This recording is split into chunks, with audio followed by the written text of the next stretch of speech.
everyone, welcome to another Good Ride review.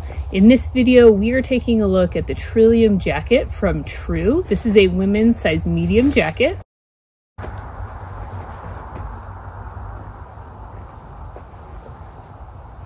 So this jacket comes with 20K breathability and 20K waterproofing, and it also comes with 60 grams of synthetic insulation throughout.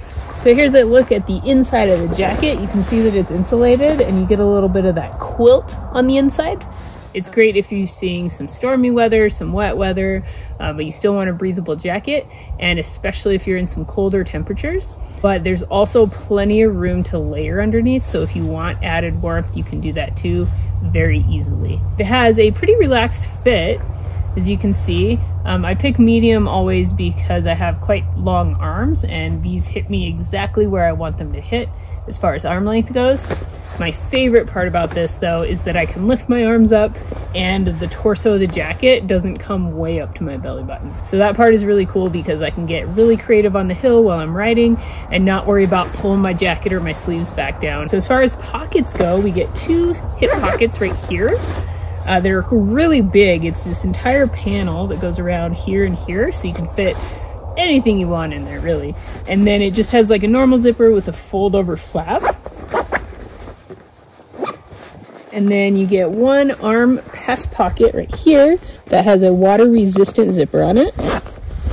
And this one is quite small, so it is just for the pass. It kind of fits my 4 fingers and that's about it. There's also one chest pocket right here that would be good for a cell phone. It goes all the way down to here and up, so you can definitely fit a lot of stuff in there. Your phone will fit. My iPhone 14 fits just fine.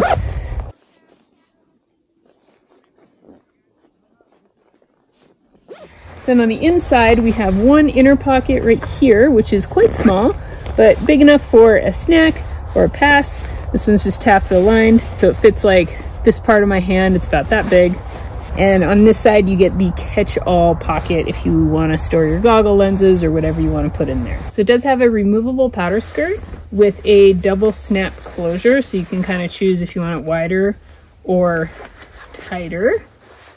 And the powder skirt also has a silicone backing to it to help keep it in place. Other than that, there's no hooks or anything on there. But it fits really nice. It hips me below my hips, so that way it stays in place a lot better. If I lift my arms up or move around, it's not coming up at all, so it is staying in place right where I put it. And I really do like that it's removable, because not everybody wants a powder skirt. There are 2 hem cinches at the bottom of the jacket. If you want to cinch up the bottom hem, you can. That'll help any weather from getting in as well. So here's a look at the hood with the helmet.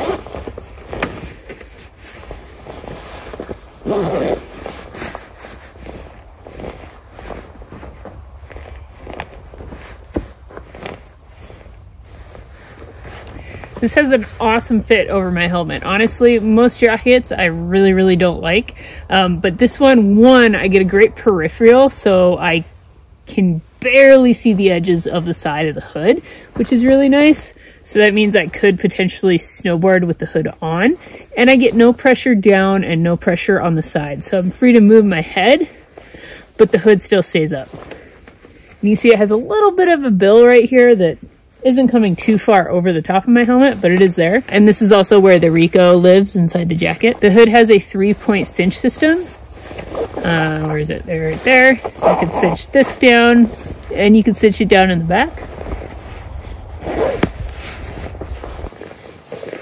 That definitely closes everything up, so if you really want to stay out of the weather, you get a pretty good seal underneath the goggles without it feeling too restrictive. So that is a look at the hood. Let's take a look at the cuffs with a glove on. These are my Swanee logo mittens.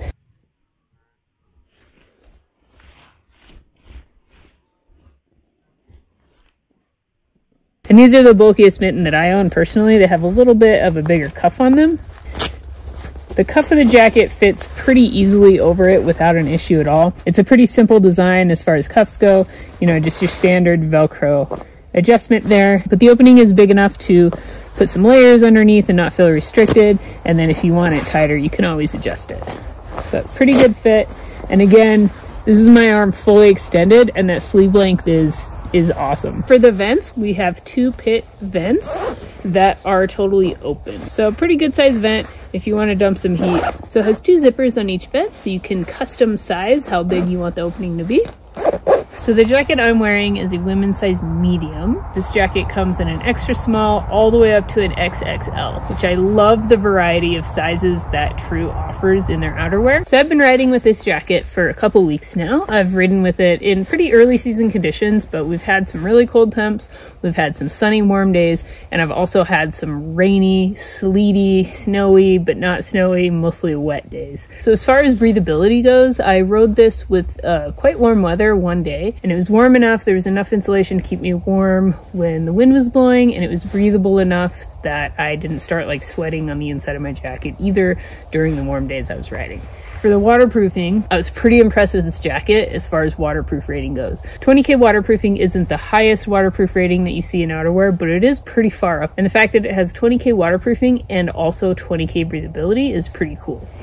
So I rode this in some weather that was very wet, very cold, sleeting half the time, and then just full on rain. Like it wasn't even trying to snow, it was just raining. And I was out there all day, and I wore this for 3 hours straight. So I wore it for the morning session of the event I was running. And the waterproofing works slightly different than you would think it would work for a waterproof jacket. It kind of absorbs the water and then re-evaporates the water. So the one downside to that is as it was absorbing the water, the jacket did get a little bit heavy, especially towards the end of my 3 hours in the rain. It was a little bit on the heavy side. But the moisture never passed through this top layer of the jacket, and I stayed dry the whole time. And the cool part is when I went in for lunch, I had a 45-minute lunch. I would turn on my heater in my van and eat lunch, and almost instantly my outerwear started evaporating. And I have a video of the bibs evaporating, but it was really cool because I would spend 45 minutes in my van for lunch, and by the end of that 45 minutes, most of my outerwear was dry again. So I was able to go back out and be comfortable and back out in the rain and deal with it all over again. Kept me dry, and it dried very quickly. I live in my van, so I don't have a dryer. I do have a heater going all the time, but you know, sometimes your outerwear doesn't get fully dry, especially on rainy days. And my outerwear dried, just overnight dried, didn't have to put it in a dryer, hung it near the heater, but it was just in my van, like in the semi-warm atmosphere, and the outerwear was good to go the next day. So that was really cool. I was quite impressed with the waterproof rating of this jacket and how it performed in that type of weather. As I look at the Trillium jacket from Trew in a women's size medium. If you are looking for the complete write-up and review, you can head over to thegoodride.com to check it out.